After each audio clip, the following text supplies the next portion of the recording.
All right, bro. The new way, man. How do you feel? Very conversational. It feels good. It feels much more natural. Don't I have my notes here? I need this old school notepad, my notes, so I could have it Yeah. here. Tactily. Yeah, but I do like it. I think, once we get like the official podcast set up with mics and stuff, the more conversational approach. I mean, watching all our older videos anyway, I'm always looking at you, so it looks dumb when we're set up the And way it's we're set up. uncomfortable. Yeah, I mean, and like right when you're raised the right way to look at people in their eyes when you talk. I'm learning more and more about listening, so looking at people when they talk makes them feel comfortable, like you're listening to them. So staring at the camera the whole time, but it's going to be, or it was weird. So it's kind of cool How to do we have a look? conversational For you approach. guys who don't know, I can't see Yeah, what we look they can like. see the laptop. So the laptop's in the way. You look good, man. I mean, yeah, we'll Beard catch you look up. good. Actually, I feel like both our beers look better from the side, so that's definitely gonna look good. Hair look good. But yeah, man, no, I mean, you definitely need to cut. We'll get you there. But yeah, man. So welcome back. Obviously, all starts because we missed last week because of me, and we'll give some people time to get on. So yeah, man, I went to the reason I was gone. Me and my girlfriend Brianna, we went to San Diego. One of Julian's least favorite spots, One of the worst cities in the and world. I love it, man. I love it. We go since we've went, which was I think 4 years ago now. We go every single year because it's a good time. The weather's good. If you know anything about me, I'm very content and not doing a lot. If I'm on a beach with a boogie board, I'm down. Which surprisingly, I didn't boogie board at all. And it was more just because the last few times I boogie board, it was alone as a fellow alone boogie boarder. Like it's fun and you can have a blast. But if you've done that a couple beach trips in a row, you're just like, think I'm gonna just like walk. I'm gonna fight the waves today, but I'm not gonna be carrying a boogie board. And But that's when the waves show up. oh, they're fantastic. They were fired. Bro. They were so fired. And I've never been to a beach when they've done this, so that's how I know they're extra fire. But they had like that yellow and black checkered flag where it's like surf this way, swim this way. Rich, real ignorant. Our hotel was right across the street from the beach, which was also on the surf area. But like that's the best setup, so I'm gonna set up there. But man, it was good. The waves were good. The one thing that I could say is like the water seemed way more kelpy than I've ever really seen. Like no matter where you stepped, you were getting kelp all over you. And like even in the waves, you would like go to fight one of our favorite things, right? Fight the You waves. gotta explain them what fighting the Yeah, wave man. is. So fighting the waves. If you haven't been to the ocean is just it's great. It's wonderful to just stare out there. You notice how big it is. Me and Julian, since we've been to the beach together, one of our things is just like fighting it, conquering it. Like it's so easy to get hit by big waves and step back 30 feet, but to like fight and push and take maybe one step back on a good wave is awesome. And so we're huge on that. But you would like go and you would be afraid to kind of go into the wave because you would end up in a wave of kelp, like straight sea monster when you got out. So that was a little like deterrent from me going in. And even when me and Bree would like walk along the beach just with your feet barely in the water, you would be kicking kelp off of your feet every single time the water washed up to you. So that was annoying, like a little bit annoying. But dude, it was such a good time, and we just did a lot of just like normal stuff. We just ate a bunch. We tried a bunch of foods. If someone referred us a place, we went and tried it. And so it was a good time, man. We had a blast. We did like botanical gardens. We went wine tasting. Isn't it We nice watched not this. being poor anymore? Yeah, I spent a lot of money on food. Bro. I spent a lot of money on food, but it was good, and it was a trip that we both needed, and it was kind of cool because in San Diego they had a lot of stuff open, so to get that little bit of normal feel, there was some stuff that I personally didn't want to partake in because it was a little too poppin', but it was still awesome just to see the normalcy again. Just felt refreshing, and No to get a masks, so trip. we're masked on the beach.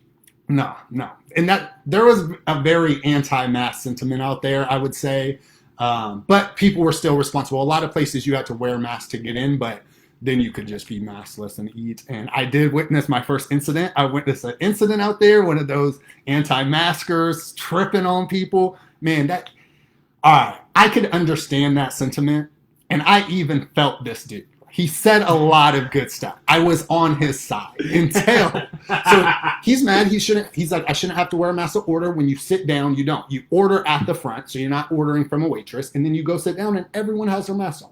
He's like, I just want to go. Right? Makes sense. They're like, hey, you just need to order with the mask on. Then you could go. Take a minute. Take a second. You can go, and he just wasn't having it. And then he played the PTSD thing. Like, yo, I got PTSD. And naturally I did that. I was like, oh, dude, that's the word. But then I was like, dude, I got to work on giving people the benefit of the doubt. People ruined that for me. Yes, but let's give them the benefit of the doubt. And then it just kept getting worse and worse. So where I was like, oh, he's a liar. And so I felt that. And when I really felt like he was lying, he said this stuff. So I almost cussed. But he said this, and this is where I drew the line and like almost had to like snarl or chuckle loudly where he could hear me, because he was like, you are discriminating against me, and this is exactly like, not even just, this is exactly like you telling someone in a wheelchair that they cannot order here unless they could stand up out of that wheelchair and walk over there to sit down. And ended that statement, exact same thing. And I was like, oh, you were killing it. You were killing it. And I think the owner also killed it, because he went through employee, manager, owner. Like, he was that's weird, this stuff. And then the manager was very respectful. She even told him, like, I can even agree with you, but I can get fined. I could lose my business potentially.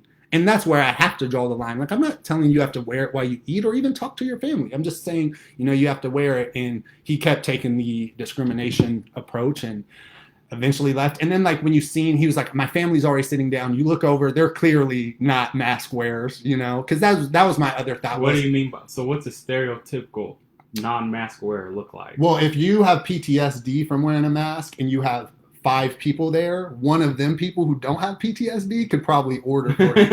Now, when you look over and you're anti-mask, and none of them even have masks, the kids don't have masks. Maybe the mom was holding them in her bag, but she had like an infant. He has like a 10-year-old, like a 7-year-old, and he throws a fit to the point. And this is where I was like, dude, I could still feel you, but dog, he orders a drink, splashes the drink on their register and like iPad and stuff. And you know me, I was down. So if that would have splashed on me, I was ready to snatch it. But it didn't splash on me, and like me and Bree were good. Bree felt good. We had waited a while to eat, so I felt bad because I was like, dude, I should record this. This is one of those moments. And then I realized I'd be minding my own damn business. Jay Rich, I'm the king of that. You taught me that, bro. King of just mind your own business. And so that, to me, I just took that approach and didn't do anything. But it was like, to me, like, I could understand you being anti-mask. I think, though, when you get to the point where you're going out, and what I felt like you probably were being bold to your family, you don't need no mask, we're good. But for you to, like, splash stuff and go to damaging goods over it is, like, now you're being very entitled. Like, there's a mask thing. Even if you are anti-mask, most likely that's how it's going to go. And you escalated it there like they really, like, you did have PTSD and like they did disrespect you. And they didn't. You were lying. You didn't have PTSD. And people, like, that's a serious thing. I understand that. I don't know where a mask is bringing your trauma to, though. Like, there could be a lot of stuff. You almost got smothered with a pillow. You were on the bad end of a pillow fight. A lot of pillow type stuff. But yeah, man, that part rubbed me the wrong way. Not like his sentiment. I didn't like pick who was right or wrong. And I thought the owner, if she was the owner, handled it fantastically, and even forgave her when she forgot to bring me and Bree our drinks, because I knew she had went through some stuff and didn't want to compound it. But it was kind of funny to witness in person and see, like, these are grown adults who throw fits. And not like that's different. I mean, when you live where we come from, people are throwing fits over the craziest stuff. And you learn a lot of it is because they get away with it. That dude has gotten away with that so many times where they just said, F it, we don't want to deal with it. Yeah, of course. That's a learned behavior for sure. Exactly. So it was kind of funny, though. It was funny. It was cool to witness until you realize, like, damn, if that was me and my business. If I was just a worker, I would have cracked up. And they definitely, those workers, you could tell it is like a more close-knit, probably newer restaurant, familial like feel to it, because even like the first guy, he was like, get his license plate, like we gotta like get, like we could send him to jail over this, or you can make sure you get your money. And I was like, that's pretty cool, because me as like a young 18, he looked young, 16 to 20, I don't know ages at all, so he could have been 27, but he even kind of took ownership and was like, how can I help? And obviously help clean up and stuff. So that was pretty cool. But yeah, I mean, it was a good time. Overall, it's a good time. You, man. Last week, I wanted to go solo by myself. I thought about it. I know. I was ready to call in. A bunch of fire. I was ready to rip, and I was like, every single idea I came up with would be better with Richard on here. Yeah. So I was like, I'm not gonna just come out here waste material just to be I mean, it wouldn't have been selfish per se, but it would have been good. I mean, when you first talked to me about it, I was like, oh man, it's Jules I and was nervous. Rich. I was like, he's gonna be pissed. It's Jules and Rich. Like, that's cold. And I mean, honestly, not that I was really like worried about this, but this is one of my thoughts for sure. Was like, damn, that shit's gonna be fire, man. And if it's fire, do you really want to bring me back on? Like, there's so many people you could just argue with every single week that would make a good show, and I could easily see it be Jules and ... and you just have new guests. I think that would be a good show too. So, well, I have a couple ideas for a different show. Yeah, but this is Jules and Rich. This is going to be us. Speaking of which, man, can we get into that? I don't know if people saw the name of this episode, but like, obviously we need a podcast name. And even if it's just Jules and Rich, I mean, we don't really have to have it descriptive because we don't, when I was looking into podcast names, a lot of it is descriptive of what their show's about. And we do just kind of have a show that's about laughter and loving and learning some stuff, That's another thing. I'll probably say that a lot. When you're from where we're from and the neighborhoods we're from, a lot of your education comes from, sadly, the internet and people around you. And in this day and age, memes like crazy. I've been reading a lot about areas that are majority. What would you think our high school was? It was probably like 30, 70 white to black, 70% white. I'm sorry. No, I mean, it matters what you count white, because we had, if you count like Russians, Ukrainians, like that was a huge part of our school. I'd say. I think I wouldn't even say that even whites were a full majority at Foothill, just because we are pretty diverse. Too. A lot of Mexicans. We had a lot of Asians. We had a good, like, we come from a diverse area, and that's why like a lot of the stuff we'll end up talking about throughout these shows is like a lot of stuff that is viewed as racial. A lot of times it's classism. So. And not classism in the form of like a negative, but just it's like more of a class issue than it is. And I think that's what we're talking about. Yeah, I think so too. That's pretty much after extent. I've been obsessed with race and Marxism since we last talked. I know. I wrote Marxism in my notes. I've been going hard. I didn't read anything. I didn't write anything under my Marxism. So yeah, what did you write down? I literally just wrote Marxism. No, but what did you write down for? Well, yeah, man. I want to hear what you have to say. I want to learn about it. Some of the things that some of our best conversations and what I want to do moving forward, and we kind of both agreed on this, is to stop the conversations we have throughout the week of like this type of stuff. We're very close friends. I would even say best friends in terms of maybe not the best, but best friends. Yeah, right? not the best friend. Yeah, I'm not the best friend. But no, and so I know I'm your best friend, but I'm not your best friend. So I don't know.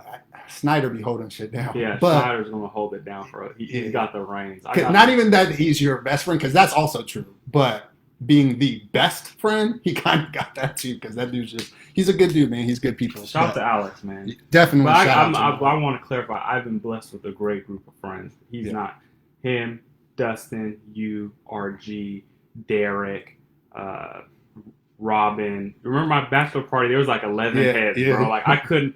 It was a good time. I've been blessed. So is that why you didn't have a wedding party? Because you couldn't narrow it down? You were like, oh, these dudes. Yeah, no, we'll get into that later. My lawyers advised me not to speak on that topics right now while the case is open. That shit is pending. But no, man, I've been blessed. So I just want to give them the shout out, because Alex is my best friend. I guarantee he's not watching this. Oh, he won't ever watch it.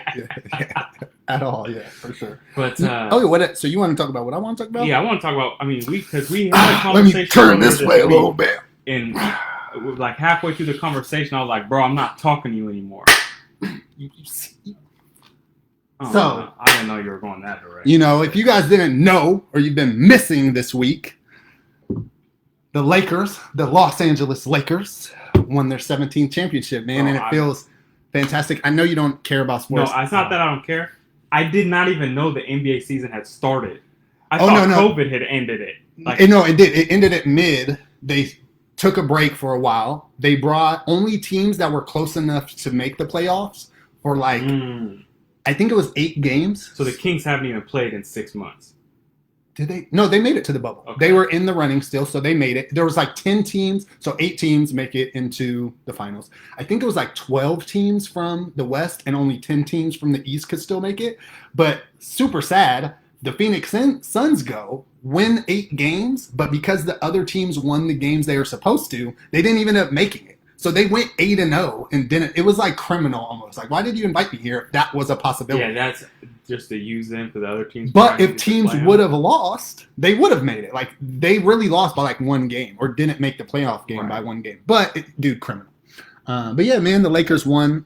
So, yeah, I was pretty pumped about that. Dude, Raiders I'm just going to tell you guys all my teams on here so you can hold me, accountable. And I stay true to my teams, never falter.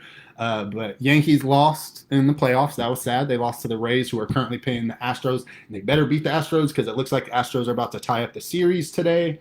And then the Lakers won the championship, baby. And the Raiders beat the Chiefs going into a bye. Are you kidding me? We haven't beat the Chiefs in a minute.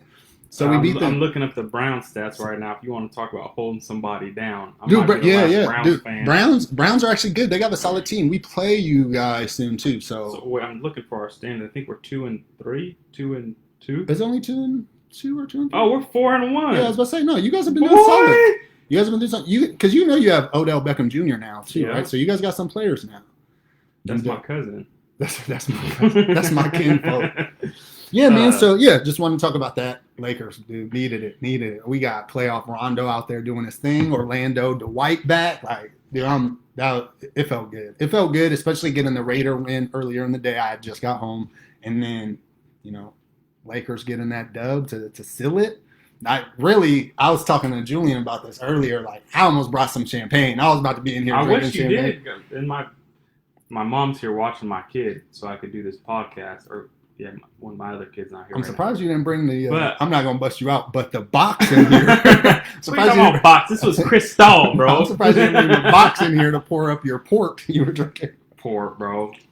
Port's disgusting, though. By the way, we talked about that a little bit. Port is gross. I've never had. Someone, I told you already. Somebody was like, "You ever had port?" I was like, "Newport?"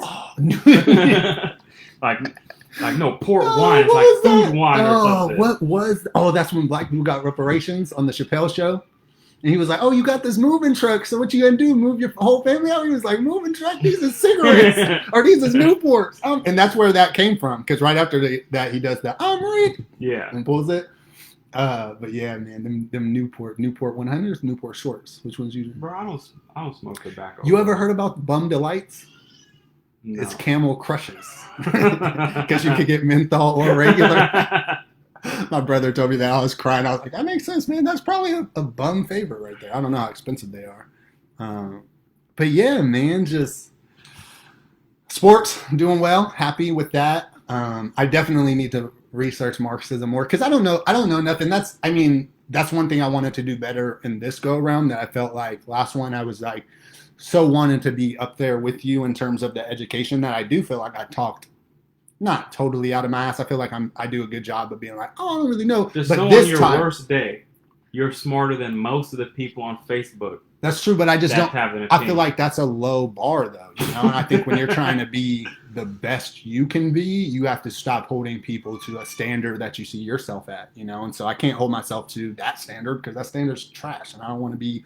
If you have to compare it that way, I want to be much higher above that. That's true. And not that you made a bad comparison. It's more of like you're right, like I am, but higher I want to go. I want like people to really be like, man, that dude, he researches his stuff before he like really talks about it. Or if he doesn't, he's not afraid to say, I don't know. Because I think that's one of the worst things we have going right now. It's like, and it is. I mean, dude, we talked about this. Like people say a lot of stuff. People tell you who they are. And so. I can't stand that, bro. I mean, we talked about that. If you are this, you don't need to. Bro, I've never. You can prove it. You ever heard me tell somebody like, oh, I'm funny. Oh, I'm smart. Dude, I've heard people say, and this is back in like hooping days, like, I'm the funniest one on the team. Like, that's not how that works. No.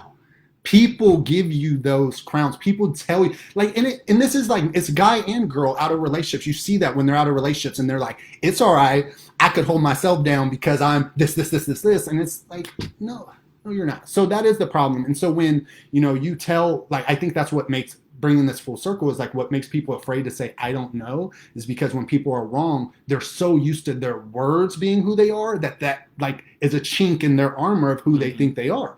Otherwise, people would be more open to just say I don't know. And I prefer an I don't know because then I can find the answer. When people tell you things as fact, you move with that as fact. And that's the other side of it. You can't hold people accountable when they tell you something false. So it's one thing, you won't say, I don't know, and you'll be wrong. But when I confront that fallacy and come back to you and you say, oh, like it is what it is, like, oh, well, I gave that example about the dentist. It's like, just own up to it that you were wrong in that case. And sometimes don't even own up to it. It's just don't like take offense like I'm literally punching you or hitting you, because I'm not.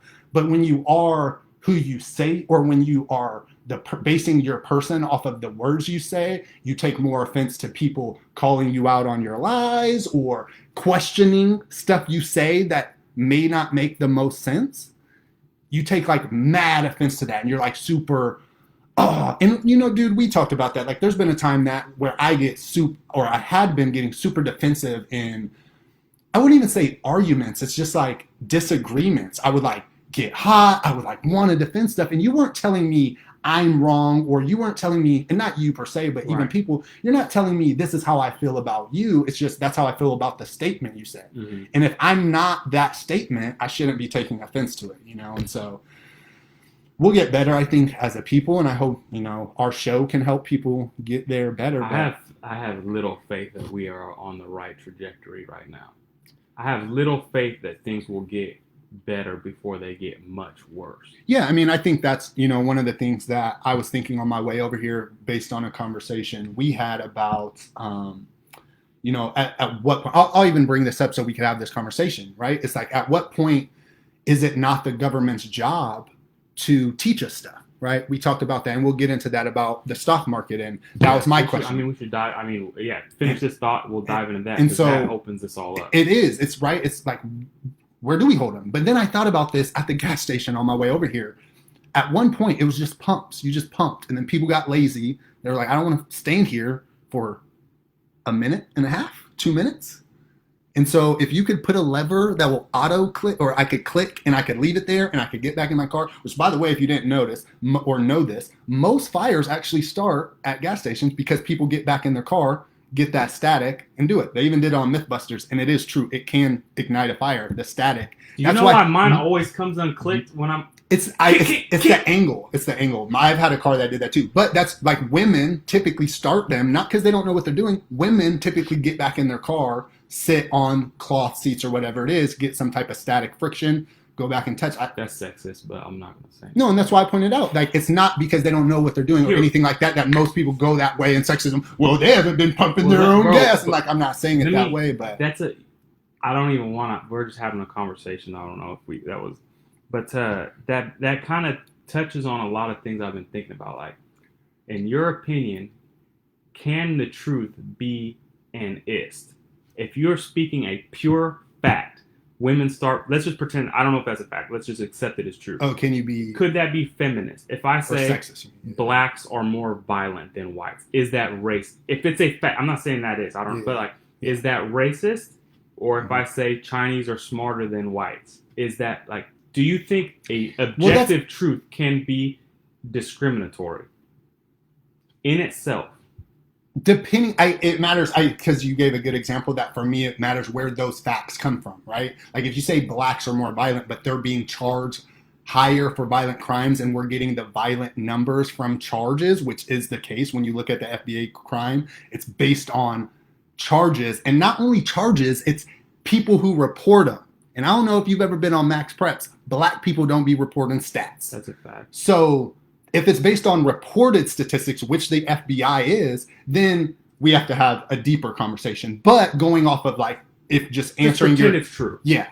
Then no, I don't think it is. But this is where we've gotten to. Different facts. So I've had these conversations with people, and no, I don't think that's racist or sexist or whatever it is. And we've talked about this. I do think there's, educated biases. I think you could have a bias based on your experience and things that have happened. I don't think you should treat people worse, or I don't think you should harm people based on those things.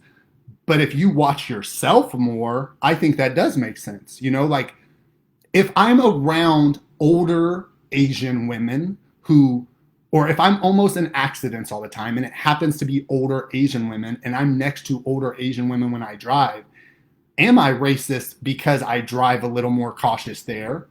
No, that's my life experience. So that's really what I've been thinking about. Like, well, I think the line is where you treat people different. Like if you're an insurance broker and now you're like giving them higher fees. But what if it's factual? Here's the case. I think at the beginning though, you have to, at the start line, you do have to treat people equal there, right? Right. If they get in an accident, because I can't be charged more because Sally keeps getting in accidents. I didn't get in that accident. I get what you're saying, even though they do that, right? If you're a young male, you get charged more for your insurance because they typically drive more. So it is a thing. They do because really what you're about to say, or I think what you're going with this, is that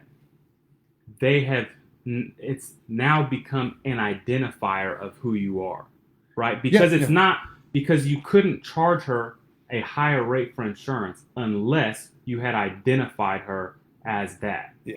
So I think that's where you're, and I didn't mean to cut you off, but I think I saw where you were going. This goes into, I was educating someone on this. So like a huge thing and a huge disconnect, which we're going to talk about a lot. We're going to talk about Black Lives Matter. We're going to talk about Antifa. We're going to talk about a lot of those disconnects throughout our show. And I do think one of them is like, if you look at the history of racism and why most people will argue about racism, is the initial definition of racism was literally based on systemic. If it wasn't systemic, it wasn't like that was racism. Then it turned into just being prejudice, right? Prejudice against another race. Then that became racism. And now we're moving into the era where they have now separated systemic. So you hear systemic racism, and racism is just if you treat someone different. Now, if you look up the definition of racism, even stereotypes is a part of that conversation. And so now we're like mushing everything into one, except separating things we want. So now systemic racism is only systemic racism, but if you hold a stereotype then, or say a stereotype, you're racist. So it's, I think there's a lot of disconnect based on things like that, the definitions, or we're arguing because I'm looking at one thing, you're looking at one thing. But if we asked a question in the beginning, which you've been doing a lot more on Facebook particular, is you'll see like, you both think the same thing. You're arguing two different things, though. Right. Well, that's so, and we'll just ditch that other conversation. We'll get back to it. I think it's good though. But I mean, I'm in a unique perspective where I really hear like a lot of both sides. It's like I know a lot of people who are like pro Black Lives Matter, and then I know people who are quote unquote anti Black Lives Matter, but. And you'll probably back me on this. The people I know who are pro Black Lives Matter, not all of them, but they don't think of it as an organization or a thing like. And they couldn't tell you about the organization. Right. They're like, to them, they truly are just like, there are people who are like, I say Black Lives Matter because to me, I think people need to just remember Black Lives Matter. But the people who would be, classified as anti, they will never be like, I don't like black people. I wish they would die. Yeah. They're saying, like, from my perspective, there's a website with a mission statement and spokespeople, and it's an organization that behaves in a way that I will not back, and you can't force me to say Black Lives Matter. So I see them getting into these clashes, and I think if they would just ask each other what they mean, which is why you've seen me do it multiple times, like, what do you mean by that? Because, like, I might want to argue with you, but we might not disagree. Antifa is the case in point where I was like, what? Antifa, another one, like, they have a uniform. They have a flag. Yeah. To me and other people who think similar to me, like, that's not an idea. But then there's other people who are like, so you are pro-fascism? And it's like, no.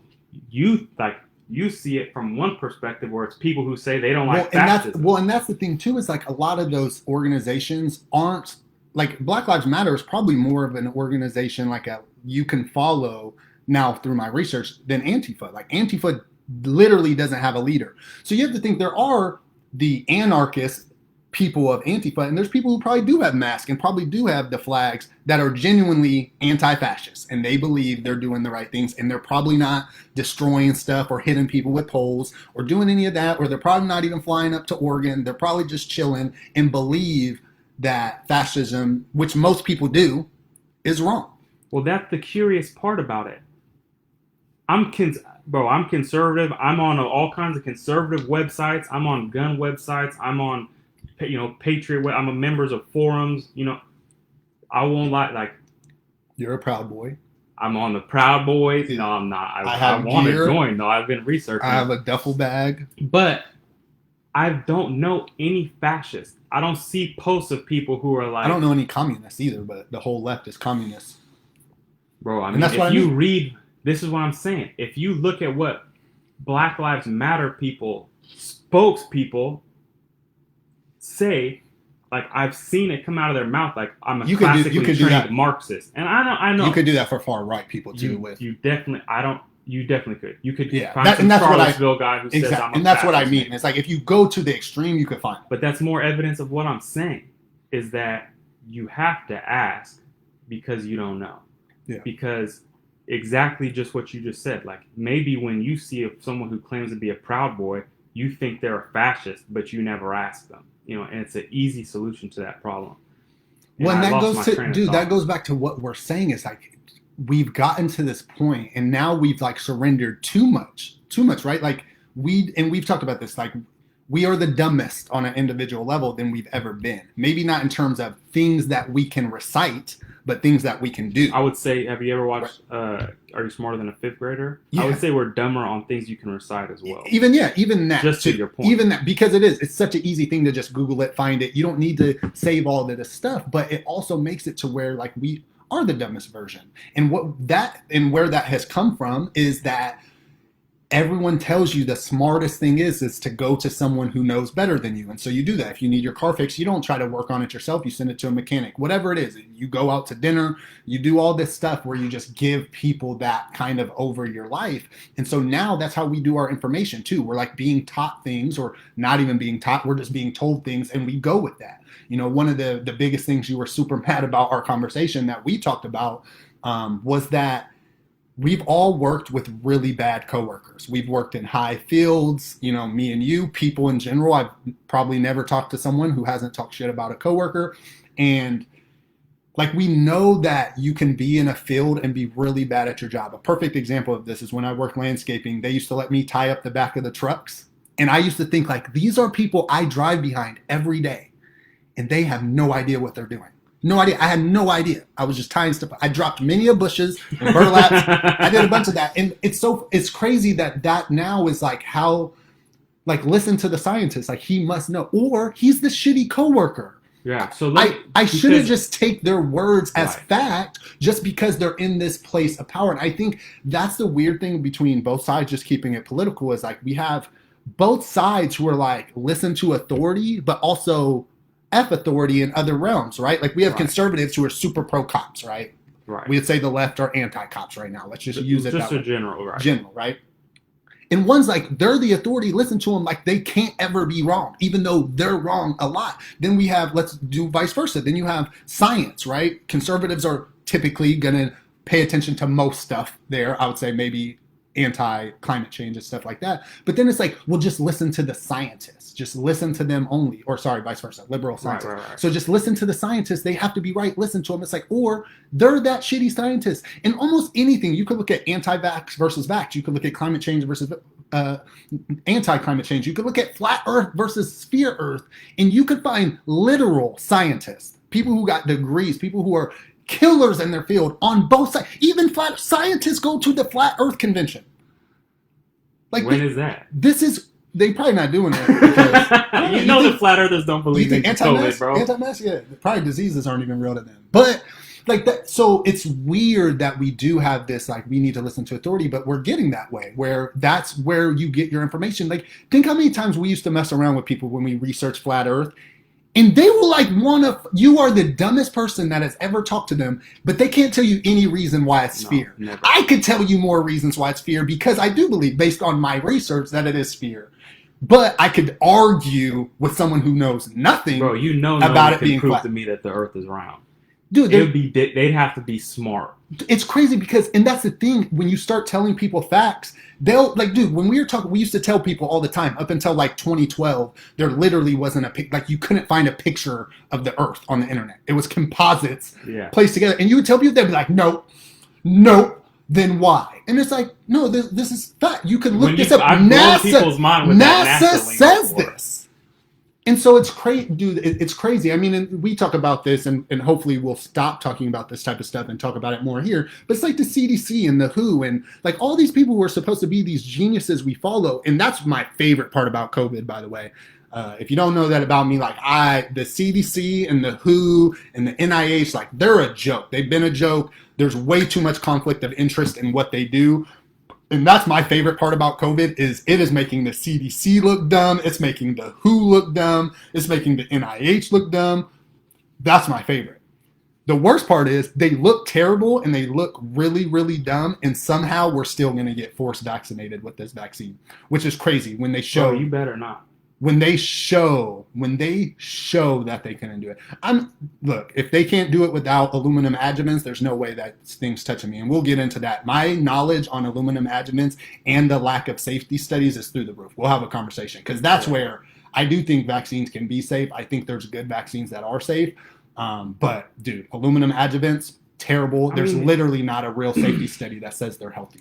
And what the CDC and the FDA quote is we'll talk. It's crazy. We'll title one of our things anti-vax, but we'll get 7 million views. Oh, that's true. It's gonna be so fun. There's some good stuff, man. Like they did a 10-hour deposition on this dude because he thought he was gonna go just be a witness for this like mom and dad who got divorced, and they agreed on no vaccines, but they got divorced, and the mom was like, "Nah, I'm not doing it." So they go to court, and they bring this dude who's like the number one. He like wrote all this stuff on vaccines. He has millions in vaccine patents, and they didn't know he was set up for failure because he was going against the number one anti-vax lawyer who was like salivating that this dude said yes to a deposition. 10 hours and killed this dude. It was the best thing ever. Like he was just, and that's what he was asking. Like conflict of interest is like you got that study published after you literally got paid by vaccine companies to do the study, and your study didn't say if it did or didn't cause it. All it says is we didn't prove that it did or doesn't cause it, and your statement in the summary is just we proved that it doesn't. Yeah. That's not what the study says. I just read the study, and in your summary of the study, it says it did not prove, and we need to do more studies. But then you wrote a little like thing about the study for course that says this proof. It's great, but he killed him, dude. Great. I read it and watched it. That dude didn't have a chance. It was the best. I do feel like he was set up for failure, but because I had that confirmation bias going, it was the best. But we'll definitely talk about that. Sorry, I'm texting my mom. That's what I started with earlier. I was trying to get her to come in and refill my wine. So I don't know who you think Lily is, bro. She ain't doing that. What you thought this was? I just texted her. Someone commented that my wine glass is empty. I'm like, I know. I think my mom is supposed to be watching this. What's up? 2 people. We're not doing it. Bro, we had touched upon a bunch of stuff I wanted to talk about, and I forgot. Yeah, no, I got some stuff for you. I know you sent me a text about some stuff you want to talk about, and I looked it up so I knew a little bit. But yeah, man, let's talk about some conspiracies. So I looked it up a little bit, so I'm probably going to debunk your conspiracies. But so we got Osama, right, and then we got the Hunter Biden stuff. And I'm going to talk about the Hunter Biden stuff because I had someone get in a heated thing with me because I wouldn't talk about Hunter Biden. So not over the show, but just like, we're going to talk about Trump's taxes. Let's talk about Hunter Biden. I was like, dude, I don't think that's the same thing. One's the nominee. The other one's the nominee's son. But we'll talk about why it is a good conversation. Which one do you want to start with? We're at 40 minutes. We got 20 or so minutes roughly. Which one? Because we could easily burn 20 minutes on this. What do you, I think the Biden one is more interesting. Yeah, the Osama one seems to me like more just like we're fans of conspiracy more than, like, but there's enough meat on that bone. Because to me, a conspiracy theory is just like, is there enough meat on this bone to keep it interesting? It doesn't really, for me, it doesn't really matter. So I don't know the initial stuff. So you probably know more of the initial stuff. So I'll say what like the newest thing is. Yeah, you want to summarize it for the people who are watching who don't know? Oh yeah. So there's a theory that Osama bin Laden was actually being hidden in Iran by higher ups and from what I read, it was Hillary and Biden. Obama didn't have anything to do with it. It was them two, supposedly. And then they like brought him over as like a trophy kill and then potentially knew stuff that he didn't even die and they used a body double. And the newest information from what I read, you may know more, is it came from supposedly came from a CIA whistleblower who, the lady who, this was the funniest part to me, and this was like, Julian, why did you send me this? It's like, the lady wrote this article and was like, honestly, I don't know if the whistleblower or his facts are true. And I was like, why did I, and which word is at the bottom of the shit, so I read everything and was like, damn, I need to learn more about this. And then I read that and I was like, I hate you, Julian, why? But I don't know, that's you. When you said something about it, you said new information, so I figured this is a theory you folled for a while, which I have not. And it's still allegedly coming out. And honestly, like my hackles are up that I'm very suspicious of this conspiracy. Okay. And you know I love a good conspiracy. Yeah. But dude, that Navy SEAL was offended though. The one who killed him. Yeah. He was like, that's disrespectful. You gonna take my credit? I killed him. I've been writing books. No, it wasn't. They're making a movie about me. The only thing that made it just felt kind of lie-ish when he was like, good men said bye to their children to go kill Osama Bin Laden. Like, you don't say that when you survived. You usually say that when you that. They said bye and risked it. But it was just weird how he worded that to me. But that dude was almost kind of too offended too, which kind of made it a little more skeptical. Which I don't know. Would you be that? There she is. Would you be that upset? Just push it. So, yeah, I don't know. It's you coming in? I'm a little iffy on it personally, but you brought me another glass. I thought it was pretty interesting. But yeah, how do you feel more about it, or you want to jump straight in while we got time to Hunter Biden, which is very more likely because I'm more. So the Osama one is that I don't know if you watched the video of the dude who said he trains falcons for the. No, gotta be hilarious. He trains falcons for the royal family of someone. I don't remember. You know, I have a bad memory. Yeah. That's why I like you to know stuff, and I'll just dude, that would be so funny. So I'm gonna look that up. You know. So that, right? He's saying that he saw Osama a long time ago, but people because I guess what's his racial? He's a white Sikh. Oh, okay. So he's a white Sikh though. Because adding the Sikh is important because I was gonna say, no offense. So, but that sounds like they all look the same type. In the Middle East, I guess falconry is like golf here. Oh, I bet, dude. Falcon. I remember when Dakota was in Qatar, he was sending me them. You're just in the mall buying falcons and stuff.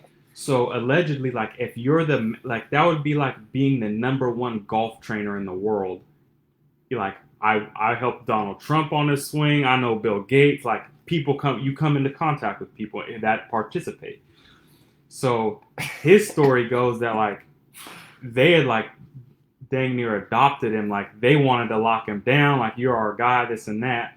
And he came across certain information, and that put him in a position because he's American. And he's a professed Sikh, and he's been living in that he had he was in the middle of some conversation with the CIA. I used to be way more skeptical of those type of people, but it's just now that sounds like a Netflix documentary in 6 years. Yeah, it will be, I'm sure. And you're just dude, that's the crazy thing about that's way not on this subject, but Netflix, man, they just make documentaries, and you're hold on. What's happening? Dude, that Joe Exotic one was one of those where you're just dude, hold on. I thought this was about a gay dude with tigers, and now this is a murder plot. He really goes to jail for this murder plot, and these dudes clearly were out to get. Oh, this is crazy. Bro, I was about to sing that song for our intro, that tiger song. Do you remember the? Which one? I saw a tiger. Oh yeah. I was so hurt when I heard he had a singer. Of course, that wasn't him. I knew immediately. I just thought it'd be funny if he could really sing too. He could not sing at all. You could tell by his voice he couldn't sing. And this is this is very ignorant of me. So whoever watches this, if this is very ignorant, just educate me, please. Where do lisp come from with gay dudes? Why is that a thing? Is that trying to sound feminine? I'm gonna bust my mom out. I asked my mom that one day. She was like, "They probably all come from a little gay island." We have gay people in our family too. We are very accepting. I don't know. Loving of I've but never looked. I'll tell you that, and I can't even come. Has up that with been a weird to theory. you though, or do you think it is just like them being gay? But it's like It's probably like I'm trying to think of a straight person I know with a lisp as an. Well, and that's why I do feel like it is one of those things where they're like little kids know when they're gay. I'd be like maybe, because I've definitely seen some little kids where I'm like. Yeah, I don't know, bro. Not in the sexual orientation way, just in the like they come off very feminine. Oh, me too, for sure. But I mean, and it's probably wrong that I go there with it. So sorry, I'm trying to better myself, No, but I do not, be like that little kid. It's like we talked about earlier. Like you live your life and you develop stereotypes or patterns, an algorithm. And that's what it is. Yeah, dude, 100%. I never in any way would treat a little kid different based on that though. And that's where, yeah, like you said, like where it defines you or you're treating people away based on it is where the line gets drawn. But yeah, man, no, that's that's when we get finished. We were talking about racism, but whatever. Yeah. But yeah, so back to Osama. Really, I'll wrap this one up in 100 seconds.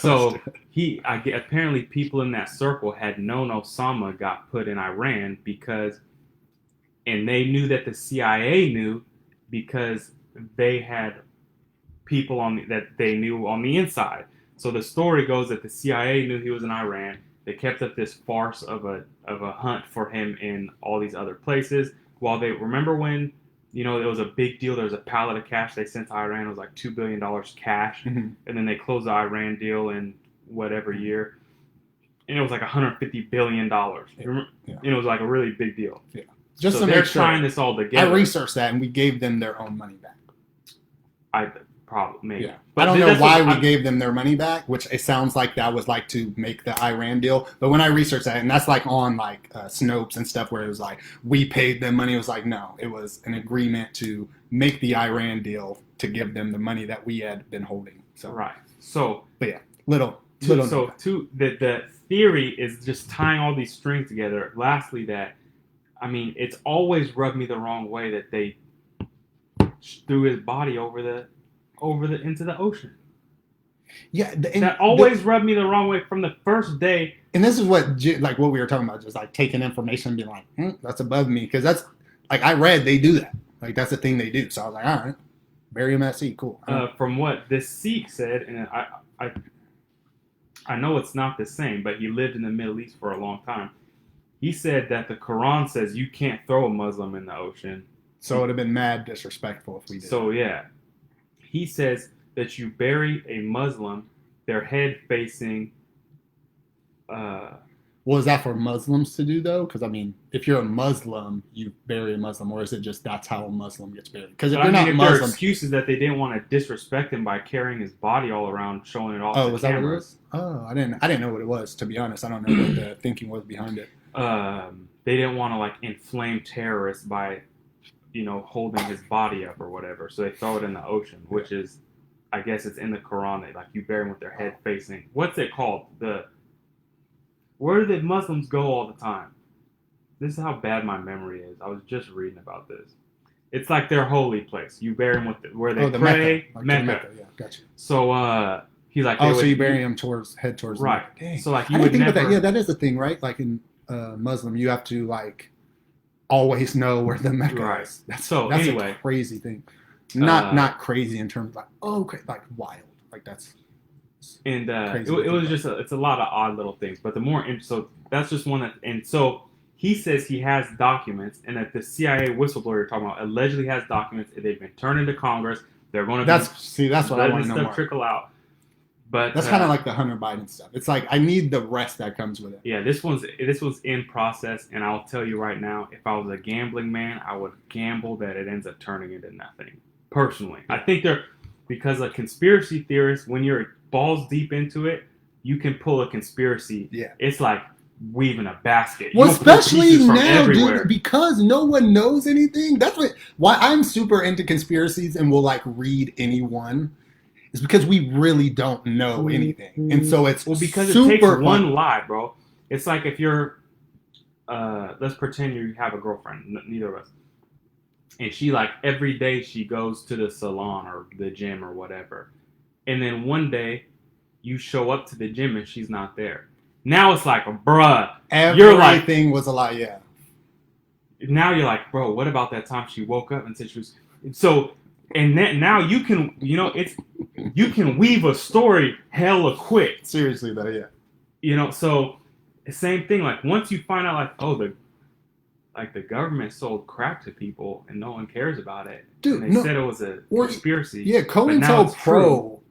It's like, wait, what else? Like, wait, what about that time they told me that this we're gonna happened, have to talk about, or that there was weapons of mass destruction? We're gonna have to talk about Fred Hampton on the show. If you haven't heard of Fred Hampton, young leader of the Chicago chapter of the Black Panthers, that like the government killed, and dude, it's the wildest thing. Like they shot a crazy number of bullets, swearing that all the members of the Black Panther were firing back. There was one shot by a Black Panther member, and it was after he died. Reflex pulled the trigger. Known in COINTELPRO, they like CIA ends up releasing all this stuff. Some like crazy like genius dude released it. We'll get more in depth because I was like, and this dude was like 21 running the Black Panthers. Super smart young dude, and that was their thing. Is like, this dude is gonna change the world. Nah, we not having that. Bro, there's no question. But yeah, it's like even like the government, dude, and that's what the government was selling.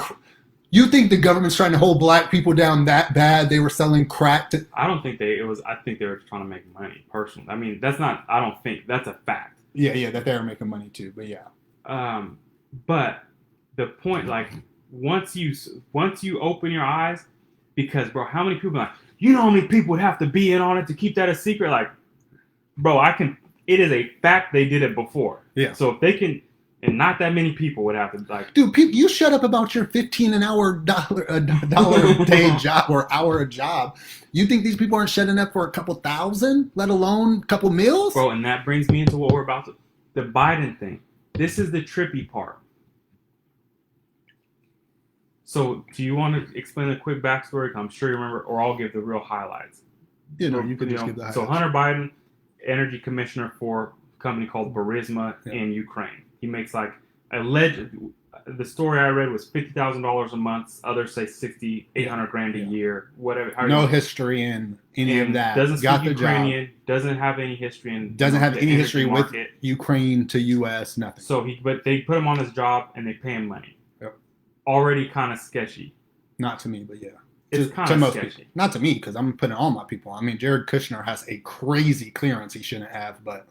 That's what I mean. I think I hold both of them to the same standard. That's why I'm not mad. Most people are mad about Trump, so I feel like if you're mad about Trump, you should be mad about Biden. But that's Kushner on a board of a foreign company. This isn't Biden. No, he's on an American board. He shouldn't be on. That's the problem. Well, yeah. Well, there's. Yeah, but it's more of like you getting stuff you don't deserve. One is nepotism, and one is potential corruption. Yeah. Picking your favorite cousin to get a job is. Yeah, but if you get hired because we think we could get something.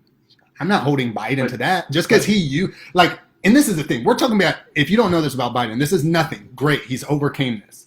This is a crack addict.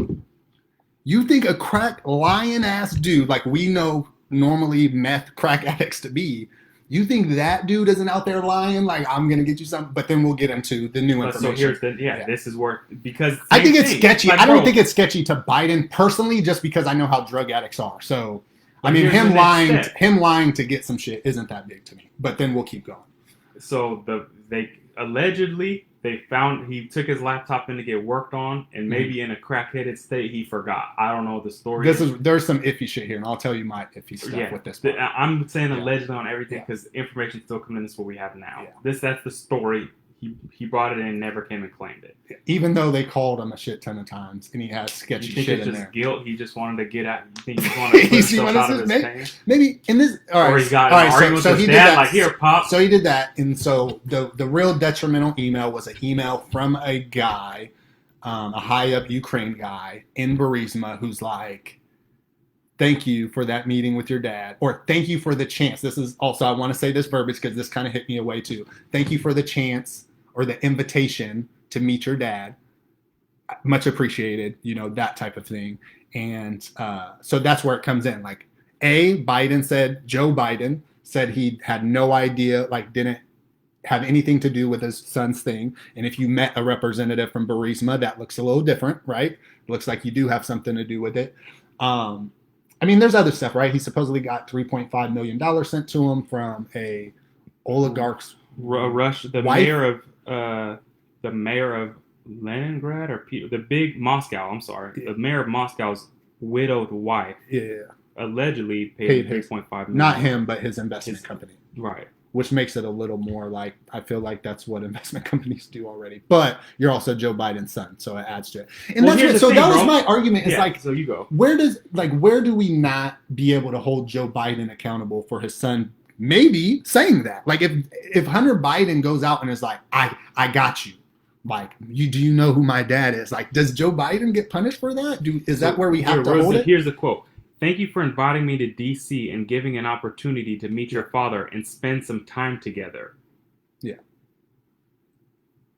Let's pretend you had a female friend and you were like, hey, Julian, come over to the house. I want you to meet so-and-so. Mm-hmm. I wouldn't send you a text saying, like, thanks for the opportunity to meet and spend some time with XYZ if I didn't meet her. Like, thanks for the opportunity. It's like, that's a verbiage that it's not a smoking gun, but you wouldn't speak like that. Well, and I guess that's where mine is. If like you invited me, but I couldn't come, I guess I would have still said, sorry, I couldn't make it, which he didn't. Because it does still kind of have the verbiage of like, thank you for the invitation. I appreciate it. But he never ended with like, sorry, I couldn't make it, which it does, right? But Joe Biden has come out. They've said they'll show schedules that there's no way he could have met him and stuff like that. All right, so this is where my discrepancy goes, honestly. I don't trust Rudy Giuliani at fucking all. I never have. And the fact that it comes from him is where I draw the line. And I draw the line because the dude said he made a copy of it and gave one to Rudy Giuliani and then gave it to the FBI. That's where I'm like, and not only that, Rudy Giuliani has had it. He didn't just get it. Right. He's had it. So after all that Hunter Biden shit and the impeachment shit, Giuliani, who went on all these news stories, didn't release this shit. That's why I'm like, here's the thing. So you just brought up I'm torn on point. Let me just ask you, if you're sitting at home watching this, answer this in your head without Googling. What evidence did they have that Donald Trump colluded with Russia? Whistleblowers, right? They had whistleblowers who listened to the call, came out and said that, with Russia, sorry. I was going Ukraine. Oh, no. I misspoke. That's what I meant. Sorry. So a whistleblower came out, said this call, based on my education of this, was wrong, and there was a quid pro quo. They decided to, this is where it got iffy. They decided to release the transcripts, but then wouldn't release the transcripts. They released people's, which they do have, they locked up the transcript, and they decided to release people's notes from the call. Then obviously they had the whole thing, so people spoke about it because they had to, and that's where the evidence come from. Like, hey, we need you to look into this group. If not, like, right, just a heads up. And then he held the money that he said, we need you to look into this group or else. And then obviously he didn't say the word or else, but he did say, hey, so two like things. If you want this, and I don't know, you probably know the timeline, yeah. But if he knew this, then that's not an unreasonable thing. Oh, to look into it. But I mean, what do you do? Like, if you're being told by not only your government, but Republicans, like, we looked into this. Like, this was a red flag that came up, and we looked into it to see if this was true. Now, I don't know if you've been paying attention to Trump.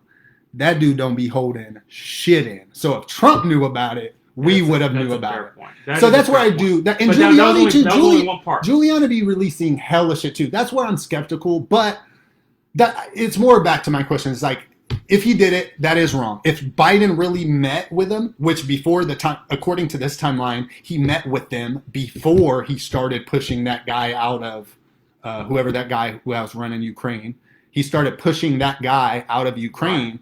If he knew that, if he really met with this dude and then started the push, it looks way more questionable. But the only thing is, like, is that because it proves that he will do stuff? Because if the rest of all our other allies want that guy out because of corruption, and everyone else wants him out because of corruption, is Biden wrong if he goes and pushes that guy out? Or should he have stepped back, like, yo, I know some shit? Well, there's two. So let me finish the first part of my question because I don't want to weasel out of it. Okay. Is that So one, the if Trump knew part gives it context, which I don't know the timeline. It could easily not. I want to go on record and say that.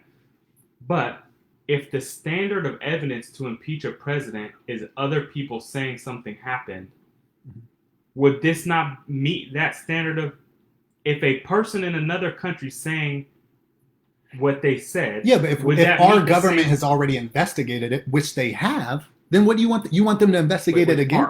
The government has invested. Was Hunter Biden and Joe Biden's thing? Was there some connection to him pushing that dude out? Are you saying this is a total different thing because he made too much? If he says, because they've already investigated, was Hunter Biden somehow getting his position and stuff? They did it. Even the GOP has come out and been like, we haven't found anything to do with that. So that's what I'm saying. So what proof would you have if you wanted to get my son to work for your company? What like? Well, that's what I'm saying. So you're job, bro. So that's the proof in itself. Yeah. So the GOP investigating it and not coming out with it is a big deal to you too, then, right? No. Because what do you want them to do if they've already investigated? You want them to investigate again. This is new, though. No, it's not. That's what I'm saying. He's had this information. Giuliani. Okay, that's not. Giuliani's not a member of the Senate. Yeah. So my point is, maybe he knew and he withheld. But I'm trying to say, like, if let's pretend Biden wins. And we have evidence, even weak evidence. I mean, personally, the evidence against Trump was pretty weak. But even if he did it, maybe it's just. I mean, he even called it a quid pro quo. Yeah, so I don't even. So that's really what you need to talk about. Do you feel like a quid pro quo is illegal in the Constitution, or do you not? Is really the difference because he even admitted. Right. So the question isn't if the question is the standard of evidence.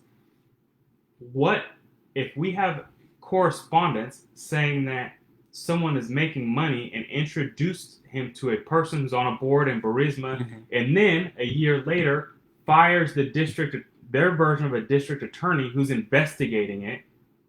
If that's doesn't meet it's not someone telling us, right? I mean, we have an email, we have what Joe Biden actually did, and we have him saying that he did that, not why. Does that not meet the standard of evidence of impeachment? Based on we have an impeached president. Yeah, but you can't then. But an impeachment was from the investigation and looking into the quid pro quo. The House decided, based on that investigation, that there was a quid pro quo. They have already looked into the Biden thing. So you want them to do it again later. So if they would have looked into Trump already and then decided to do this when he was a president, that's the same comparison. But you're wanting them to reinvestigate something that's already been investigated. Well, I mean, if you kill somebody and then they find the gun with a fingerprint on it, they're going to reinvestigate it. That's not. But this isn't new information. That's what I'm telling you. They've had this since 2019. The House did not have it. The House is a Democrat ran. Yeah, but the GOP investigation did. The House is the one that impeached Trump, though. Yeah. So you think even though it's been investigated, the House should do their own investigation again? I'm saying if the House had enough evidence to impeach Donald Trump, there's no way that this is when. And again, so I never got to finish. Yeah. But my point is, we're going to. I don't know if Biden's going to win, and now we're kind of getting wide. Yeah. I don't know if someone admitting that they did a quid pro quo is the same thing as some random dude finding an email that is potentially Hunter Biden's. We still don't know that's factual. So I mean, the chairman or a board member of the company that he's with sent that email to a random person who wasn't him. So we don't know if these emails are even true. Now, if they're true, that's a fair point. But that's what I'm saying. So you're comparing a literal president being like, yeah, I did a quid pro quo. We do that all the time. And even the people who came out were like, yeah, he said, like, yep, look into this or you're not getting this money. And then he held the money when they didn't look into it. But giving someone's son job that's the definition of quid pro quo. If that happened, though, so we're talking about a literal call that we know happened. We never heard it. But Trump even said it was a quid pro quo. He said does that all the time. Whoever the speaker was at that time, I think it was a dude after Sarah. Even said, or no, it was a girl too that didn't do shit on the whole time on the job. But it was like it was a dude though, came out and even said too, like, yeah, it's a quid pro quo. Yeah, we do that. It was like the House speaker. He was like, yeah. And then he had to walk back because he was like, oh, no, I'm not allowed to use that word. And so that's what I mean. Like, I agree with you. If it's like, we should at least look into it. If it is new information, if they already had the information when they investigated him, that's where I think there's a difference. But I also think there's a difference in me, like saying it. If we had not Biden saying, like, I told their ass, like, you're not getting this money unless you push this dude out, is different than, hey, I talked to some people and I talked to my son and some people and you guys are putting too many restrictions. Like if we had that knowledge and he said that, then he would have literally snitched on himself. Like we're going off, like I agree. I do think, I don't want to like say we're different there. I'm just saying like there is a difference between, hey, yo, I did it versus like we have some information we still need to look into, right? Like I don't think we can impeach with that. I think we should look into it like they did. Like they didn't just impeach him. They read the transcripts, they investigated, they talked to people. And once they were like, okay, like you're openly saying it was a quid pro quo, like, yeah, we're good to do that. Then you have this side where you're going to have to look into it. And if they look into it and they're like, yo, when the GOP did their thing, which I don't know if that's true because I feel like I've been seeing a bunch of people come out and say, we already looked into that. But just in case, let's say that is new information, then I agree. Like it is different. Like if you're trying to find a murder and now you just found a new gun, you're going to now research the gun and talk about it there. So I agree there. I do think there's some stuff you have to look into. Then I have one more thing before we end this, because I thought this was one of the funniest things I've read in a while. It's already been an hour. The rapper Plies, I read a Vibe article today, and it's from a while back. Do you know where he got his name from? He named himself after pliers. Because I don't know if you know this, they apply pressure, they could pull stuff out, so they could pull the reel out. And the guy said, you know it's pliers, right? And he was like, you know, we from the South, we can't pronounce shit correct. That is literally his rap name is based on that.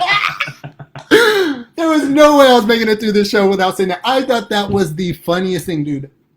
Pliers. He even ended it with, or if you want to apply the pressure.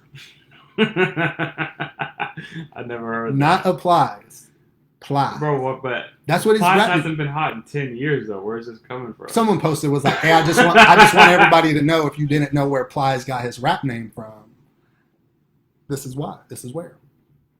And you're not really on the internet, so Plies was just popping a few years ago because he had this thing where he would always do videos and he would say "Sweet Pussy Saturday," and so that was like some weird. Oh, I do remember that. But how would he say it? Say it the way he used to say it. I don't got those Pliers, bro. Named himself after Pliers. And then lastly, I don't know if you saw Derrick Henry from the Titans stiff-armed this dude Josh Norman, and it's like the best thing ever. It's the best. And he stiff-armed the shit of him. So while we're on camera, I'm going to show you this video because it was the best. And I just don't know. Like, you got kids to go home to, and you probably shouldn't be getting a stiff-arm like this. Here, while you're looking that up, But yes, I'm torn. I mean, dude, I guess that's why, like, if you have, you know, drug dealing people in your family, like, you can't get certain jobs, you know, or drug using people. Like, so, but here's the thing: we didn't make it through the Biden story yet, because now China's tied in. Remember where there's the latest thing, and I want to look it up because I really don't want to misquote stuff, but pretty much. We're gonna watch this real quick. Can you show? I guess you probably shouldn't show up to the camera. Yeah, they're gonna kick our video off.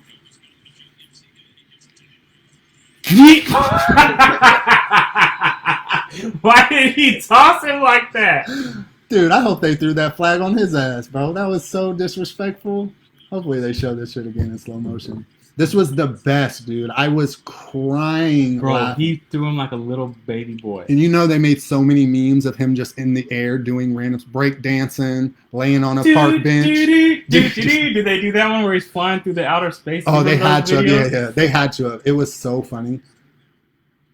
Come on. Look, oh, bro. This is a grown-up. He has kids at home. They don't respect him. Fool. Bro, the announcers are laughing at him. That's messed up, bro. It was the best. Sorry. Just had to show you that. All right, so yeah. I don't know the Chinese thing as much. I feel like that's something I wanted to get more into. So, this is the problem. Like, it's very speculative. We got to talk about one negative Trump thing just because we talked about it. Bring it up. All right, so I don't. Oh, I looked this up. So one of the things, so I don't the tax thing. Obviously, I don't really care about because if you know anything about taxes, if you're in the industry like the industry we're in, we know people file bankruptcies, and that's not because you're bad at your job. It's to save money and actually pretty smart in most cases. And then him not paying a lot in taxes is like if you've ever done a self-employed borrower, then you know Yeah, how terrible I've that. seen more tax returns than anybody watching this, unless you're a CPA. People write off everything down. Some of them claim they lose money, and you see their bank statements, and they have dough. Just because you're a W-2 wage earner and you've never learned anything.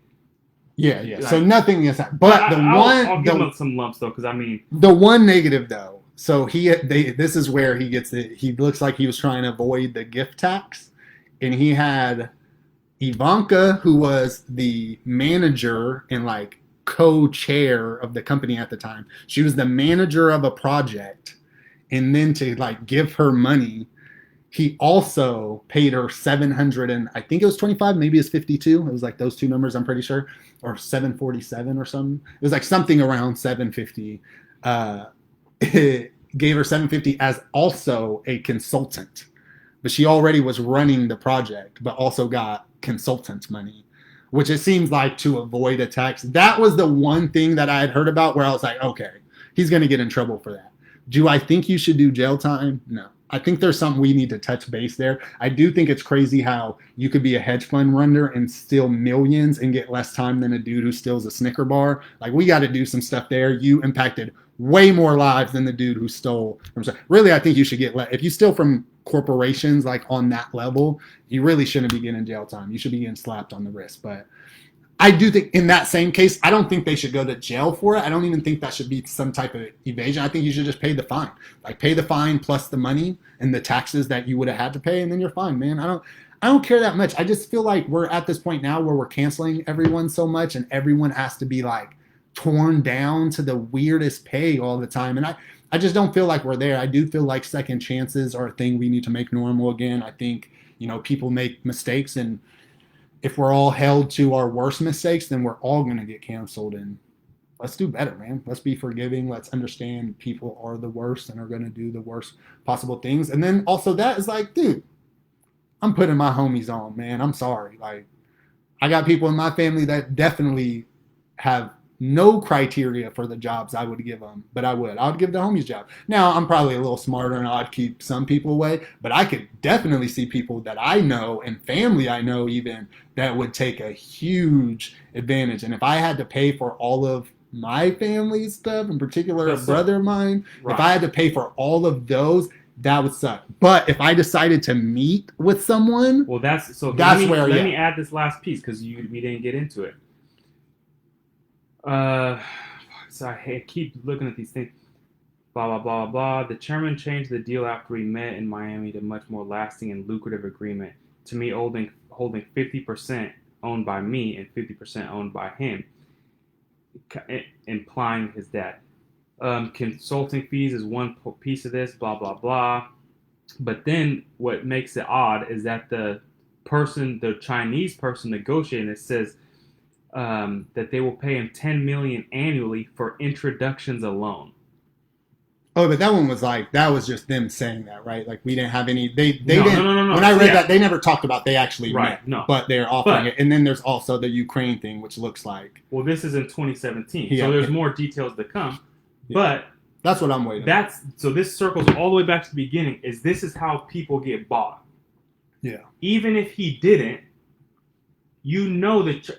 Let's pretend Biden never met with the Chinese people. Mm-hmm. We'll scratch the rest.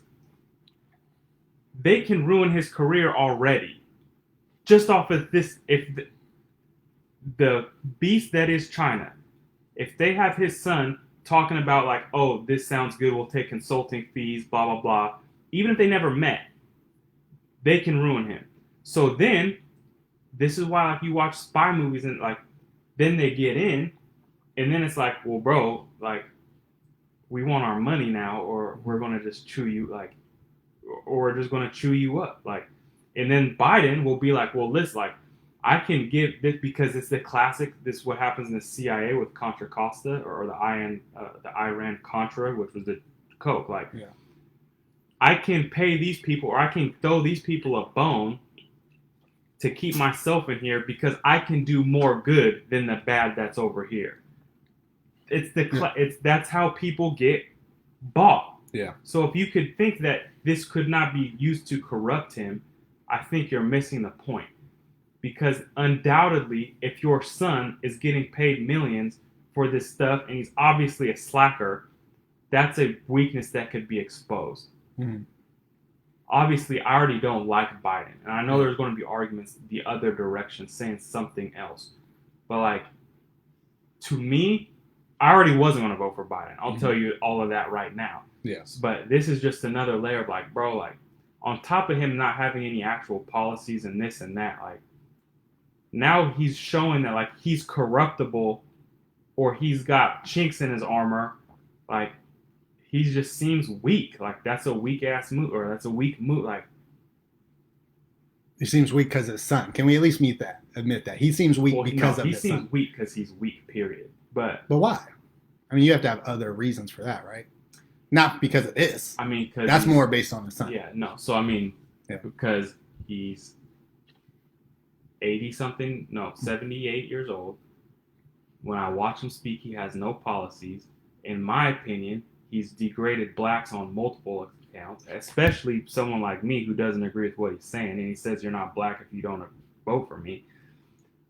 Then they ask him, where was he? 7 months ago, literally radio silence from Joe Biden about coronavirus. Nowadays, he's got all these plans of what he's going to do and this and that. But, like, he's just a weak-ass person who does weak-ass stuff. His vice president calls him a racist. He can't defend himself, and he makes her his vice president. Like, bro, that's weak. That is a weak move, at least to me. Well, you shouldn't want someone in there that agrees with you, right? Don't you want to have more of a balance like that? Bro, she busted him out in front of like 12 million people. I mean, I don't think she was the best choice anyway. I think that was a dumb choice. Of course not. But it's a weak move because he chose a black woman because he knows. No, I think he chose her personally because it's the closest to get them to the middle of the left. There's a lot of people he would have chose that would have just drug him farther. Elizabeth Warren would have drug him farther. Definitely, obviously, the Bernie thing wasn't going to happen because they keep screwing him. I mean, he could have did like Tulsi. Tulsi would have probably took him closer to Tulsi, but Tulsi was Tulsi is worse than him though. In terms of she won't stand for what she believes in. She's like, if you watch Hamilton, she's like Aaron Burr. Like, she doesn't have a belief system. She's literally you're going to have to do it. I love Tulsi, bro, so I got to hear you say something about her that, bro, I just feel like voted for her. I feel like if she would actually stand, like, she was playing the middle line as long as she could play the middle line. Like, and that's probably why you vote for her. I thought she was very close to flipping conservative. She just had that vibe to me, but because it just seemed like all the like big item stuff, and that's where I felt like she lost, is like she just wouldn't stand firm. I think if she even would have been like, I'm against impeachment, then it would have been cool. But she chose to not even vote because she played the safe route. And I feel like she should have just played the, like, this is what I believe in personally. And I feel like most of the stuff, and you could probably educate me on her, but most of the stuff I read, because I liked her initially, it felt like she just wouldn't really stand on her own beliefs. She stood in the middle and was like, how do people want me to go? But I liked her. But people say Kamala killed her in that debate. No, I thought that was crazy. Tulsi literally ended Kamala's career in that debate, and it's crazy that she came back. But I think that's what it was. Is Tulsi just kind of, when it came to the big issues, she just wouldn't talk, you know. And this is like, to segue, why won't Biden say he's going to line the courts? I don't understand. We just watched Trump do that. Are you just like, you talk so much shit against Trump lining the courts? It seems weird he won't answer that question. Let's define this. Trump did not pack the courts. Trump filled a vacancy. Packing the court would be adding empty vacancies. So that's what it is. See, that's what I needed to know. Right. I didn't know. So everyone should probably know that. So they're not asking, will you fill vacancies if they come up? They're asking, will you make it 12 or 15? Can you do that just on presidential order? It's not in the Constitution how many judges there has to be. There was 7, I think. So you could just change. How many times have people done that? I want to research that now. The last I remember, so you just are forcing your majority? Well, that's why he won't answer, because he knows, like, that seems crazy. Bro, that's legal. Why people are making a big deal out of it. Like, the other day, he's like, that's why I thought it was weird. He wouldn't answer. Him, like, he's like, the people don't deserve to know what I'm going to do. Which is fucking like, bro, freaking absurd. You You're really gonna change answered. the No, not only landscape that. of our Not only planet. that. You answered any question that way. You are running for president of the United States, That's not weak to and you. you answered a question that people don't deserve to know. No, I was more asking you. And the reason I asked you that, and I've told you this, I've literally heard people tell me Joe Biden's weak, and they can't tell me why, or they tell me a reason. Or like, That here's is another crazy one. absurd. Before our podcast 2 weeks ago, I went on his website and I'm like trying to read his policies, and the majority of them are like, I'm not going to do what Donald Trump did. Well, and that, to be fair, so just to say this, I went to Donald Trump's website. He doesn't even talk about Biden. So, all right, so it's on the website. Because that's what I was going to say. Like, you talked about that a lot, and you've said that a lot, but I've watched Trump speak, and he's not talking about his policy. Oh, yeah. He's talking about all the positives he does. He talks about how he be lying. He just be lying. By the way, Biden never called black people super predators. That was a recycled Hillary thing that we're doing. That, yeah. No, not you, but he said that in the... That's why I thought in the first debate, I was like, he's just debating Hillary again. Jungle thing, though. But he didn't say that in the debate. He only talked about the super predator thing. But he did say, I don't want my kids to be in a racial jungle. In 1977, man, that's the thing. We talked about that. In 2010, he did the eulogy for a known racist senator. But that's another story. Here's the thing. I can't be a hypocrite and say that I want to give people second chances. You know, the question... Yeah, no, I can understand you not wanting to buy... Like, that's why we live where we live. I mean, and that's why really, like, it's not even policy-based that I'm not... And I'll admit that. Like, I'm not voting for Donald Trump, but I just... morally, as a person, the person he is, like, he just openly is divisive. He openly is sexist in that way. Not that I'm a huge like anti-sexist. I'm gonna be honest about that. Probably should be, but I'm not. So I'm not like huge on some of the stuff he said. It is just like that he does. But like, I don't mean he's divisive because he's he's irritating. Dude, he's the people we know. He's the people there's a person we make fun of literally for being Donald Trump.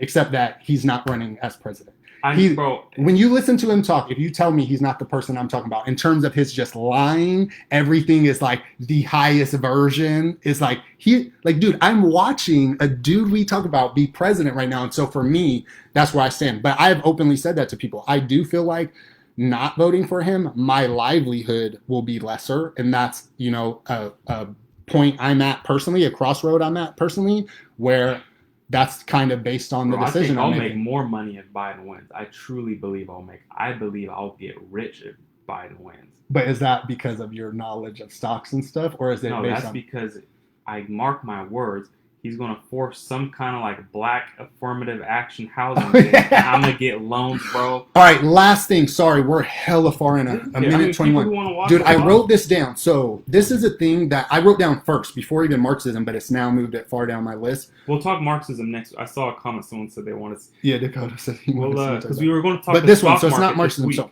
So we'll... Affordable housing in middle-class areas. And they're like asking people, they're like going door to door, how would you feel about housing in your area? Look, we know who needs that housing. And I'm fine with it. I do think affordable housing is important, you know, but and honestly, I probably would have been in it growing up. But when you're going and asking middle class people, like I saw a lady and she took it racial, which she shouldn't have. I thought she did a good job up until she was like, I'm going to seem wrong for that. And then like turned it into black thing where it was like, whoa. Like, we understood what you were saying. You didn't have to say black people in there too. But I agree with her. Like, all right, someone who I think I'm almost getting to middle class by definition. I think you're in the middle class. I think, yeah, I'm like, if not there, I'm getting there. I think they just announced the If you count you and Bree, you're well for sure in the middle class. Yeah. And so they just did the median pay, I think was $34,000, right? So it's like the middle class technically, or lower class would be lower than that. So lower than 34,000. They're saying that there's no middle class because the median pay, I'm pretty sure, was like 34,000 per household. No, I don't. But that's whatever that number was, right? That, yeah. So yeah. So, like, honestly, as someone who, let's just call me middle class, if I was, I'm just gonna pretend I'm middle class, right? You are. Like saying, "Yo, I don't really want you to have affordable housing near me," shouldn't be viewed as a negative thing because poverty does bring crime. And yeah, they may do less crime because now they have affordable housing and so they're not worried about that, but there is still going to be crime. And let's be honest, if you're doing crime, are you going to do it to the other affordable houses or are you going to do it to the middle class homes right across the street? People being fearful of that are not wrong. I'm sorry. You're literally just moving people in. to do crime to me. Because that's who they're going to do it to. They're not going to do it to the other broke people. That's not how it works. It works that way now because there's only broke people around broke people. But if you put broke people around fancier people, the people who are going to suffer the most, unfortunately, maybe in life will be the poor people, but the people who are going to suffer from crime are going to be the well-off people. And to not want that, you're not saying, hey, I don't want you to make affordable housing because I pay all this money for my house. It's just I don't want you to put affordable housing right across the street from my house. And not only because we also know that lowers property value, but because you're putting a target on my back. Bro, I take offense to the whole idea of affordable housing. What does that even mean? We lower that standard of what you believe is living. So if you, right, we talk about this, like you think a living or like what your expectation for just getting by is a 3-bedroom home, you got 2 baths. I think affordable housing is making more housing that you can actually charge $800 for, not where, like for me, someone who's looked recently, like if you're buying a house or something like that, or even getting a house, like you got to look at 3 bedrooms, 2 baths. Like now maybe you make some housing that is only 2 baths or 2-bedroom, 2 baths. Then more people could afford it. But right now, that's not what they're building for. They're building 3-bedroom, 2-bath homes only with these small little, not outlets, but, just lots, small little lots. So you could just fit as many of them. What is affordable? I don't know what the price is. I don't know. But I think. Who's it affordable to? Everyone. Like people that don't make a lot of money, though, particularly, yeah. A 2-bedroom, 2-bath in Natomas is not affordable. Just in North Natomas, it's like $300. I know because my dad just sold one. It was like $350,000. That's a $2,000 a month payment. So who's that affordable to? Exactly. So you make smaller homes. Smaller than a 2-bedroom. So what? A 1-bedroom, 1-bath. Well, these aren't for people to buy, right? Isn't this typically for people to rent? Then if you rented it, it would be over it. So it would be more than the price of purchases, so they could make money. But my point is just that the idea of affordable housing, like that's another one of those things, like this is for the kids, like this is so people can afford to live. Like, yeah, I mean, if we could look at if something about that like bothers me, like it's affordable, but what does that mean? Like a middle class person should afford to live in a non-middle class area, or a lower than middle class person? Like, is there, from an economic standpoint? Well, shit, when we're making guidelines where your kids can't go to schools unless they live in a certain area, then why can't they? Why shouldn't they be able to go to a good school? I've never understood district. Yeah. So I guess we could get into that. I won't defend that. Because, you get better hospitals, you get better parks, you get better, like, but where does that money come from? Usually what's it called?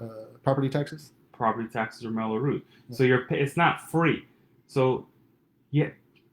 This isn't something I wanted to talk about. That we're way late, but we'll just keep rapping if you want to watch a while. Yeah. But like, there's a reality of the world that money gets you better things.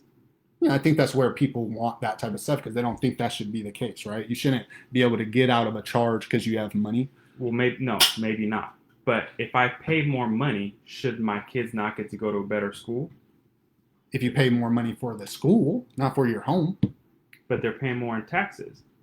So if I live over here and I own a home, and I pay, like, for example, in North Natomas, $150 in Melrose that goes towards local schools, you should get to come and get a house or an apartment in my area that I paid. Well, why not? Why not? If I'm paying taxes for you as a cop to live in that good area and not spend any of the money in my area, but you're a worker in my area, you are a worker, you spend zero money in the economy of my area, but my taxes go to you, and you now spend I'm just using you as a cop, for example, because that's how it could be, though. Like, you could be a cop living in this good area, and your kids, even though I'm paying for you with my taxes, you're using that money to then afford your kids to go to this school, but I can't have my kids go to that school. I don't think it should be. If you're not paying in this, I'm arguing with someone who doesn't believe in districting. I'm just saying, like, if you are going to pay for a better school, that should be based on you paying for a private school.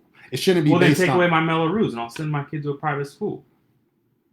Yeah, and that may be the case. I don't know what all Melrose goes to. It goes to your local park. It goes to a lot of stuff. Yeah, it does go to... That's a take away my property tax. Don't take any of my property tax. Like, if I live in an area where $5,000 a year goes to like school districts, cops, and everything, if I'm paying more, do I not deserve a better product?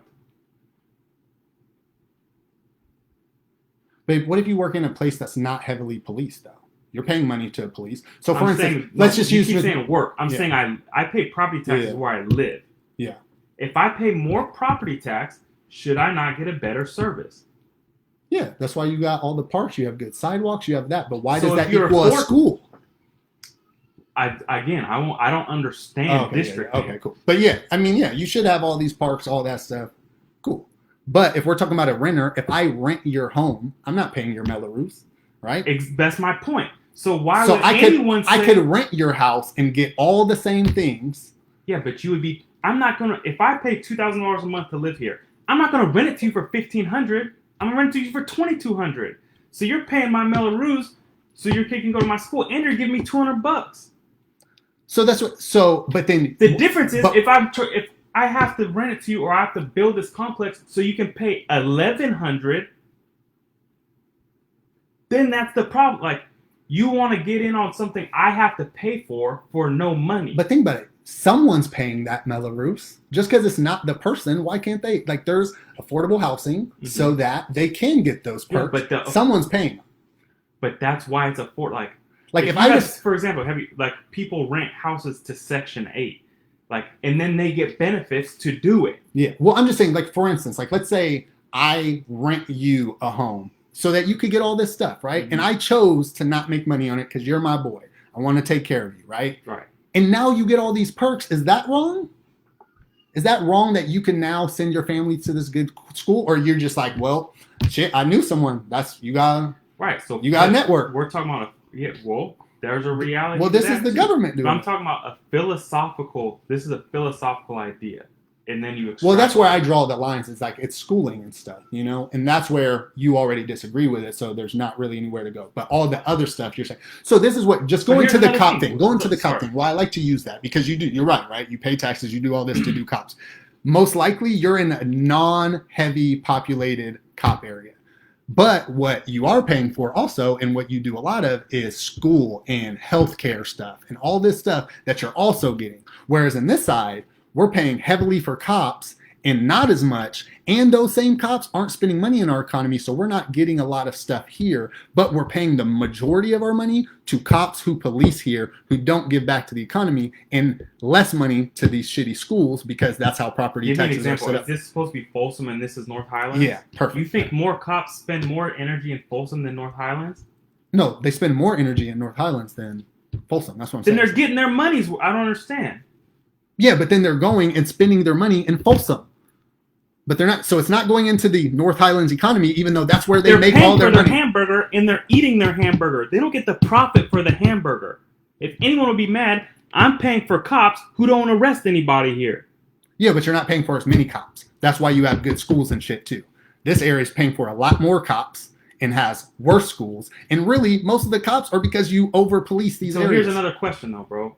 What time are we? I'm going to just keep rapping. It's hour 30. We're just going this way. Yeah, we'll touch on more of this stuff later. Because maybe this will be a jumping board. But that's what I just more mean. It's like, I do get what you're saying, but I do think there's a point where we have to say, like, especially when we fake care about kids. Like, we fake care so much about kids, then how is it a kid's fault?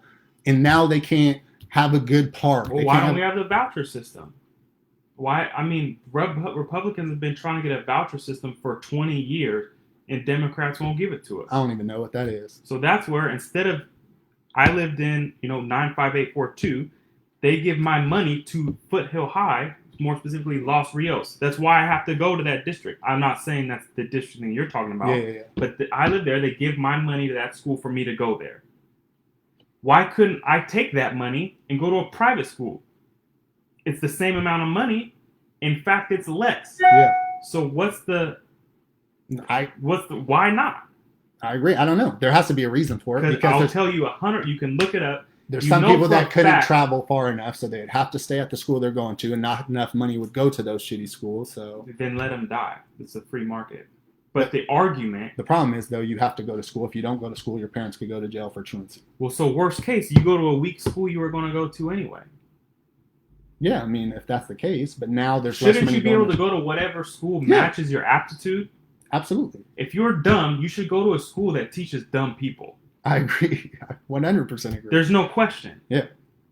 So the reality is... And you shouldn't get bonus credits either, where it catches you back up. No, bro. No, hell no. You're not a Pacific High fan? I'll tell you right now, bro. Oh, my God. That's another story. You could be on the basketball team and get credits, bro. So I should have went there.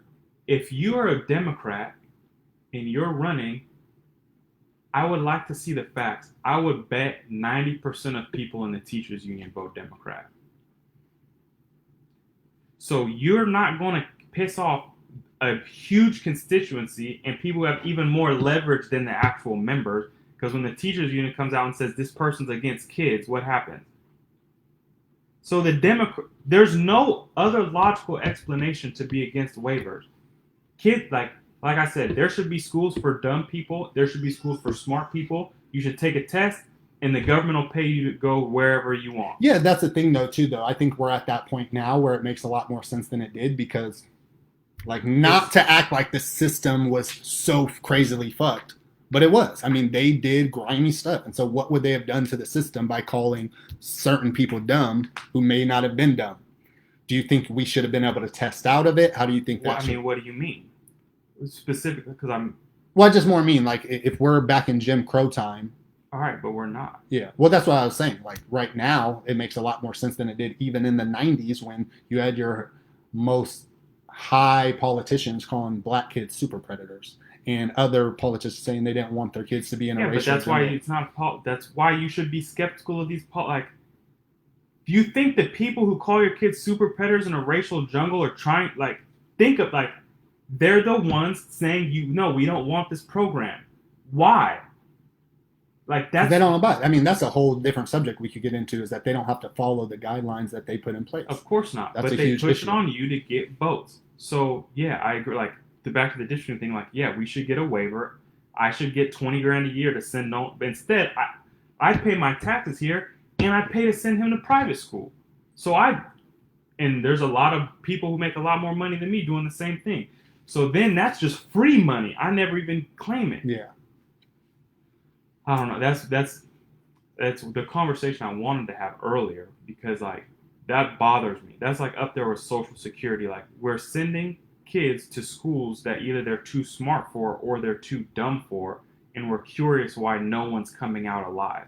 Well, and it's also, man, that you're not trying to teach them anything. You're trying to teach them to learn, and they're learning dumb stuff. And we'll get it. I mean, that was a huge conversation we had last week, just about the stuff we choose to teach kids. It's we're not teaching them. We'll get into after arithmetic, how much math do you really need for life? Well, it depends. If you're in the 99th percentile, you're learning things quickly. They probably graduate high school learning past trigonometry. Yeah.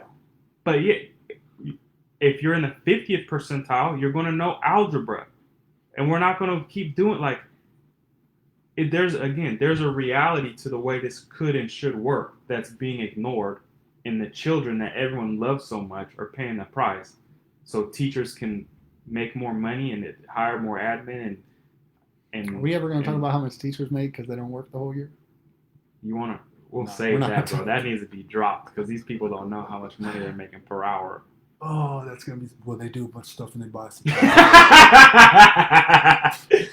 All right, but what time is it? It's been an hour and a half. Yeah, more. Hey, I appreciate you guys for watching. But yeah, man, this was a good one. Yeah, definitely dragged on, but some good stuff. And just trying to educate. Heat later in the. We always do this. We heat up for 40 minutes and then we drop the heat after that. Yeah, maybe we need to talk for 40 minutes and then press play and then we'll just go. But then we'll be mad because maybe this one will be one we cut up just into pieces. It was all good, but we could cut this into pieces. This is the Osama conspiracy, the Biden conspiracy. Yeah, for sure. But no, it was good, man. And we just got to keep doing more stuff. But tell everybody we love them. Bye. We love you guys. And we'll keep trying to get better, talk about better things, and just have fun, man. Just have fun. Keep having fun. I feel like today was a good one. Definitely less I had a blast, dude. I haven't really seen how many people watch. I'm assuming, now we're down to 2. Four, bro. 4, 2. All right, peace, everybody. We love you guys. We'll talk more and see you next week. Love you.